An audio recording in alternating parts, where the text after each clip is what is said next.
நில அளவை கல்லுல தீமை ஏத்துறதுக்கு அனுமதிச்சீங்கன்னா நாளைக்கு மயில் கல்ல ஏத்தணும், அம்மி கல்ல ஏத்தணும் வந்து உட்காருவானு. மதுரைக்கு மெட்ரோ ரயில் வரல, எய்ம்ஸ் வரல. இந்த ரெண்டுக்கும் பிஜேபி காரனுங்க இது வரைக்கும் குரல் கொடுக்கல. இப்ப இந்த தீபத்தை ஏத்தனா மெட்ரோ ரயில் வந்துருமா? இந்த தீபத்தை ஏத்தனா எய்ம்ஸ் கட்டி முடிச்சிருவியா நீ? இந்த தீபத்தை ஏத்தனா தமிழ்நாட்டு மீனவர்களுடைய பிரச்சனை தீர்த்துருவியா?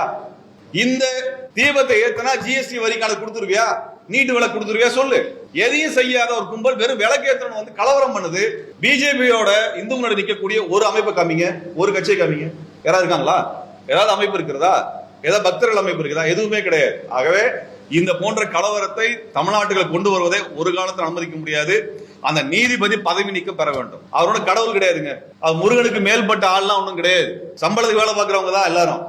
இந்த அரசாங்கத்தில் அனைத்து துறைகளில் வேலை செய்யக்கூடியவர்கள் என்பவர்கள் கடவுள்கள் அல்ல, உச்சபட்ச அதிகாரம் கொண்டவர்கள் அல்ல, மக்களின் வரி பணத்தில் சம்பளம் பெறக்கூடியவர்கள். ஆகவே மக்களுக்கு பதில் சொல்ல கடமைப்பட்டவர்கள்.